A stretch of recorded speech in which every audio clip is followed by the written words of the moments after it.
नमस्कार।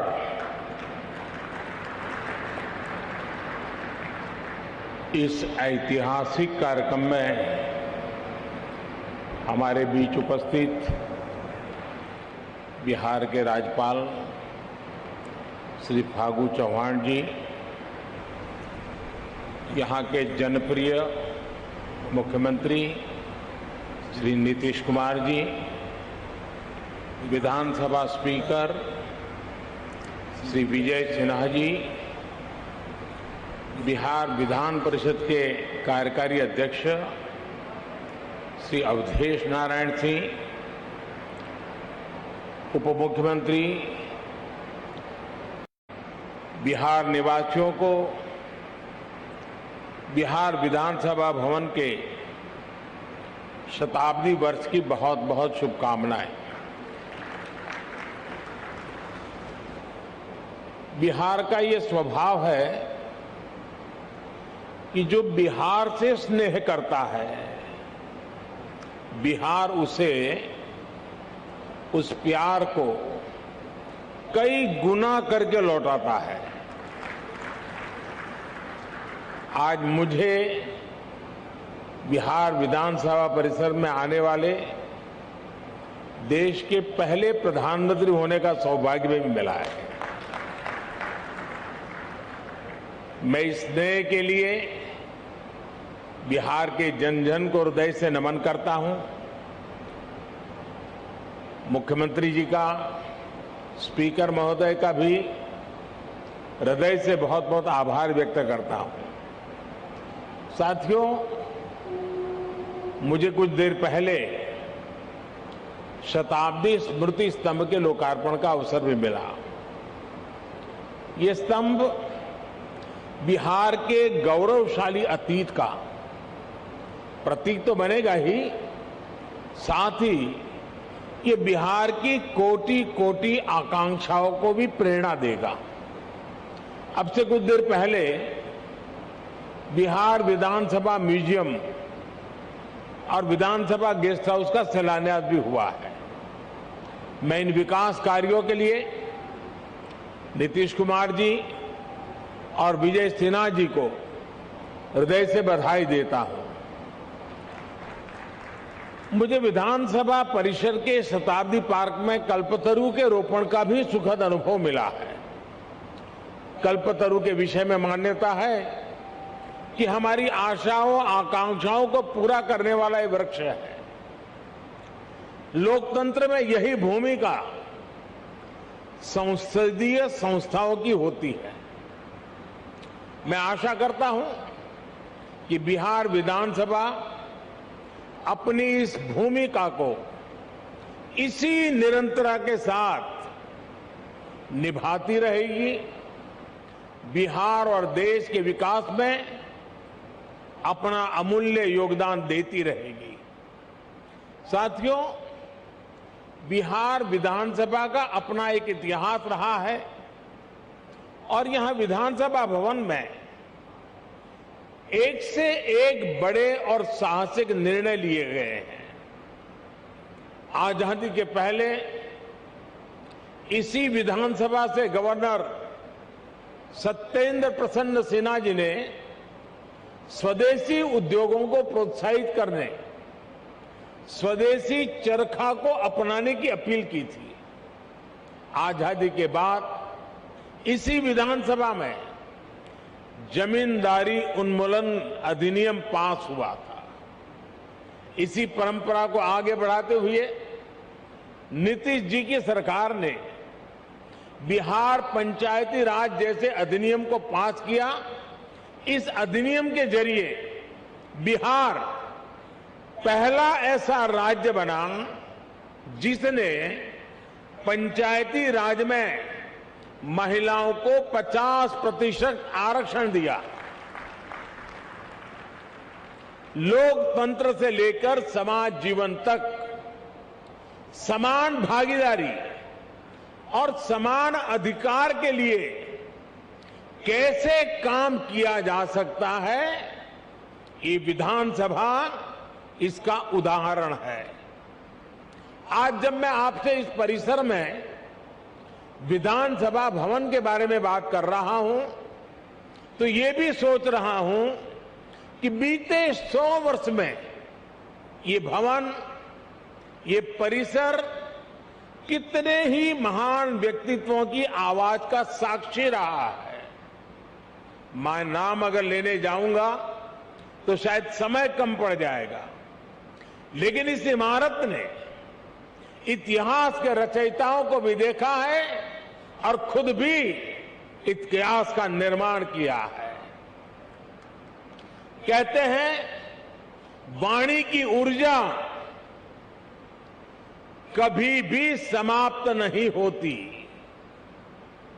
इस ऐतिहासिक भवन में कही गई बातें, बिहार के उत्थान से जुड़े संकल्प एक ऊर्जा बनकर आज भी उपस्थिति है।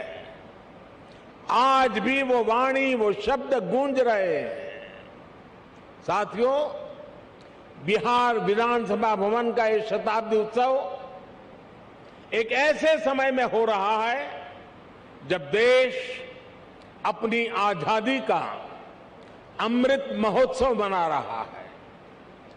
विधानसभा भवन के 100 साल और देश की आजादी के 75 साल, ये केवल समय का संयोग नहीं है, इस संयोग का साझा अतीत भी है और सार्थक संदेश भी है। एक और, बिहार में चंपारण सत्याग्रह जैसे आंदोलन हुए तो वहीं इस धरती ने भारत को लोकतंत्र के संस्कार और आदर्श पर चलने का रास्ता भी दिखाया। दशकों से हम ये बताने की कोशिश होती रही है कि भारत को लोकतंत्र विदेशी हुकूमत और विदेशी सोच के कारण मिला है। और हमारे लोग भी कभी कभी ये बातें बोलते हैं, लेकिन कोई भी व्यक्ति जब ये कहता है तो वो बिहार के इतिहास और बिहार की विरासत पर पर्दा डालने की कोशिश करता है। जब दुनिया के बड़े भूभाग सभ्यता और संस्कृति की ओर अपना पहला कदम बढ़ा रहे थे, तब वैशाली में परिष्कृत लोकतंत्र का संचालन हो रहा था। जब दुनिया के अन्य क्षेत्रों में जनतांत्रिक अधिकारों की समझ विकसित होनी शुरू हुई थी, तब लिच्छवी और वज्जी संघ जैसे गणराज्य अपने शिखर पर थे। साथियों, भारत में लोकतंत्र की अवधारणा उतनी ही प्राचीन है जितना प्राचीन ये राष्ट्र है, जितनी प्राचीन हमारी संस्कृति है। हजारों वर्ष पूर्व हमारे वेदों में कहा गया है, त्वाम विशो वृणताम, त्वाम विशो वृणताम राज्याय त्वाम मिमाहा प्रदिशः पंचदेवी। अर्थात राजा को सभी प्रजा मिलकर स्वयं चुने और विद्वानों की समितियां उसका निर्वाचन करें। ये वेद में कहा गया है, हजारों साल पूरे ग्रंथ में कहा गया है। आज भी हमारे संविधान में सांसदों, विधायकों का चयन, मुख्यमंत्री, प्रधानमंत्री, राष्ट्रपति का चयन इसी लोकतांत्रिक मूल्य पर टिका हुआ है। एक विचार के रूप में हमारे यहां लोकतंत्र इसलिए हजारों वर्षों से जीवित है क्योंकि भारत लोकतंत्र को समता और समानता का माध्यम मानता है। भारत सह अस्तित्व और सौहार्द के विचार में भरोसा करता है। हम सत्य में भरोसा करते हैं, सहकार में भरोसा करते हैं, सामंजस्य में भरोसा करते हैं और समाज की संगठित शक्ति में भरोसा करते हैं। इसलिए हमारे वेदों ने हमें यह भी मंत्र दिया है, संगच्छध्वम संवदध्वम संवो मनासी जानताम, अर्थात हम मिलकर चले, मिलकर बोले, वो एक दूसरे के मनों को, एक दूसरे के विचारों को जाने और समझे। इसी वेद मंत्र में आगे कहा गया है, समानो मंत्रः समिति समानी समानम मनः सहचित्तमेशम, अर्थात हम मिलकर समान विचार करें, हमारी समितियां, हमारी सभाएं और सदन कल्याण भाव के लिए समान विचार वाले हो और हमारे हृदय भी समान हो। हृदय से लोकतंत्र को स्वीकार करने की ऐसी विराट भावना एक राष्ट्र के रूप में भारत ही प्रस्तुत कर रहा है। इसलिए मैं जब भी दुनिया में अलग अलग जब देशों में जाता हूं, बड़े वैश्विक मंचों पर मौजूद होता हूं, तो मैं बहुत गर्व से कहता हूं, क्योंकि हमारे कान में किसी न किसी कारण से एक शब्द भर दिया गया है। हमारी मन की रचना को एक जगह पे स्थगित कर दिया गया है। हमें बार बार सुनाया गया है कि we are a largest democracy of the world, हम दुनिया की सबसे बड़े लोकतंत्र है, और हम भी उसी को स्वीकार कर लिया है बार बार सुनने के कारण। मैं आज भी दुनिया के मंच पर जब भी जाता हूं, बड़े गर्व से कहता हूं कि विश्व में लोकतंत्र की जननी ये भारत है। भारत मदर ऑफ डेमोक्रेसी है। और हमने भी, और बिहार वासियों ने तो खास, दुनिया में डंका बजाते रहना चाहिए कि we are a mother of democracy. और बिहार की गौरवशाली विरासत, पाली में मौजूद ऐतिहासिक दस्तावेज भी इसके जीवंत प्रमाण है। बिहार के इस वैभव को न कोई मिटा सकता है, न कोई छिपा सकता है। इस ऐतिहासिक इमारत ने बिहार की इस लोकतांत्रिक विरासत को 100 वर्ष तक मजबूत किया है। इसलिए मैं समझता हूं कि आज ये इमारत भी हम सभी के नमन की हकदार है।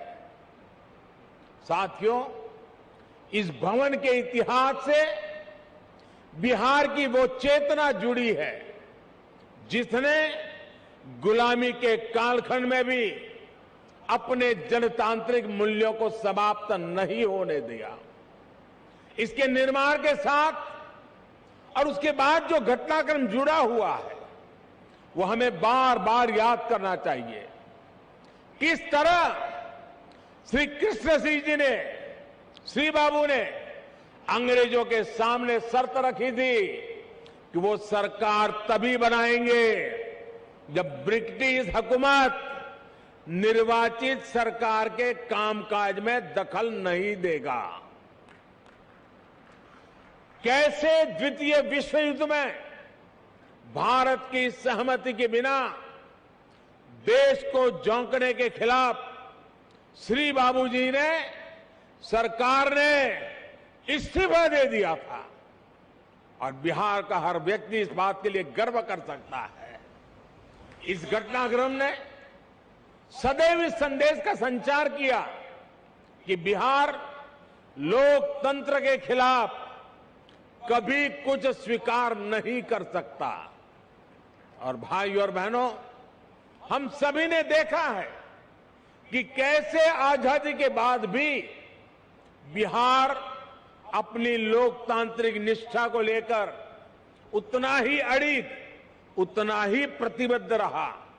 बिहार ने आजाद भारत को डॉक्टर राजेंद्र प्रसाद के रूप में पहला राष्ट्रपति दिया। लोकनायक जयप्रकाश, कर्पूरी ठाकुर, बाबू जगजीवन राम, अनेक भी जैसे नेतृत्व इस धरती पर हुए। जब देश में संविधान को कुचलने का प्रयास हुआ तो भी उसके खिलाफ बिहार ने सबसे आगे आकर विरोध का बिगुल फूंका। आपातकाल के उस स्याही दौर में बिहार की धरती ने दिखा दिया कि भारत में लोकतंत्र को दबाने की कोशिशें कभी भी कामयाब नहीं हो सकती। और इसलिए मैं मानता हूं कि बिहार जितना समृद्ध होगा, भारत की लोकतांत्रिक शक्ति भी उतनी ही मजबूत होगी। बिहार जितना सशक्त होगा, भारत भी उतना ही सामर्थ्यवान होगा। साथियों, आजादी का अमृत महोत्सव और बिहार विधानसभा के 100 वर्ष का यह ऐतिहासिक अवसर हम सभी के लिए, प्रत्येक जनप्रतिनिधि के लिए आत्मविवेचना और आत्मनिरीक्षण का भी संदेश लेकर आया है। हम अपने लोकतंत्र को जितना मजबूत करेंगे, उतनी ही मजबूती हमारी आजादी को मिलेगी, हमारे अधिकारों को मिलेगी। आज 21वीं सदी में दुनिया तेजी से बदल रही है। नई जरूरतों के हिसाब से भारत के लोगों की, हमारे युवाओं की आशाएं, अपेक्षाएं भी बढ़ रही है। हमारी लोकतांत्रिक व्यवस्थाओं को इसके हिसाब से तेज गति से कार्य करना पड़ेगा। आज जब हम आजादी के 75वें साल में एक नए भारत के संकल्प के साथ आगे बढ़ रहे हैं, तो इन संकल्पों को आगे बढ़ाने की जिम्मेदारी हमारी संसद और विधानसभाओं पर भी है। इसके लिए हमें ईमानदारी और निष्ठा से दिन रात मेहनत करने की जरूरत है। देश के सांसद के रूप में, राज्य के विधायक के रूप में हमारी ये भी जिम्मेदारी है कि हम लोकतंत्र के सामने आ रही हर चुनौती को मिलकर हराएं। पक्ष विपक्ष के भेद से ऊपर उठकर देश के लिए, देश हित के लिए हमारी आवाज एकजुट होनी चाहिए। जनता से जुड़े विषयों पर सदन सकारात्मक संवाद का केंद्र बने।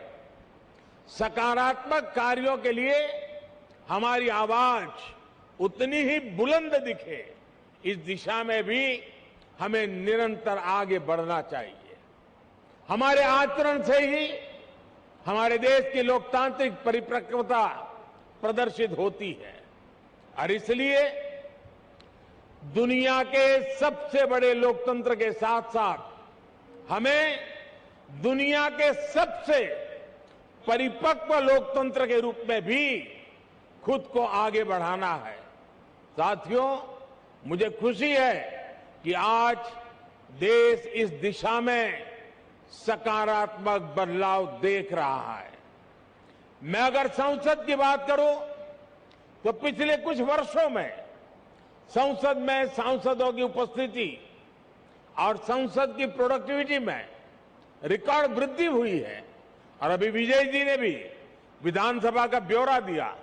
सकारात्मकता, गतिशीलता, व्यापक रूप से विषयों की चर्चा, निर्णय, उसका पूरा ब्यौरा दिया। साथियों, वैसे संसद में भी पिछले बजट सत्र में भी लोकसभा की प्रोडक्टिविटी 129% थी, 129% थी। राज्यसभा में भी 99% प्रोडक्टिविटी दर्ज की गई। यानी देश लगातार नए संकल्पों पर काम कर रहा है, लोकतांत्रिक विमर्श को आगे बढ़ा रहा है। और हम सभी जानते हैं कि जब लोग ये देखते हैं कि उन्होंने जिन्हें चुनकर भेजा है वो मेहनत कर रहा है, सदन में उनकी बात गंभीरता से रख रहा है, तो उनका भी लोकतंत्र पर विश्वास और बढ़ता है। ये विश्वास बढ़ाना भी हम सबकी जिम्मेदारी है। साथियों, समय के साथ हमें नए विचारों की जरूरत होती है, नई सोच की जरूरत होती है। इसलिए जैसे जैसे लोक बदलता है, लोकतंत्र को भी नए आयाम जोड़ते रहना पड़ता है। इन बदलावों के लिए हमें केवल नई नीतियों की जरूरत नहीं पड़ती, बल्कि पुरानी नीतियां और पुराने कानूनों को भी समय के अनुसार बदलना पड़ता है। बीते वर्षों में संसद ने ऐसे करीब 1500 कानूनों को खत्म किया है। इन कानूनों से सामान्य मानवी को जो दिक्कतें होती थी, देश की प्रगति में जो रुकावटें होती थी, उनका समाधान हुआ और एक नया विश्वास भी पैदा हुआ। राज्य स्तर पर भी ऐसे कई पुराने कानून हैं जो वर्षों से चले आ रहे हैं। हमें मिलकर इस और भी ध्यान देने की जरूरत है। साथियों, दुनिया के लिए 21वीं सदी भारत की सदी है। हम लगातार ये सुनते आए हैं, कई लोगों के मुंह से सुनते हैं, दुनिया के लोग बताते रहते हैं। लेकिन अगर मैं भारत की बात करूं तो मैं कहूंगा कि भारत के लिए ये सदी कर्तव्यों की सदी है। हमें इसी सदी में अगले 25 सालों में नए भारत के स्वर्णिम लक्ष्य तक पहुंचना है। इन लक्ष्यों तक हमें हमारे कर्तव्य ही लेकर जाएंगे। इसलिए ये 25 साल देश के लिए कर्तव्य पथ पर चलने के साल है।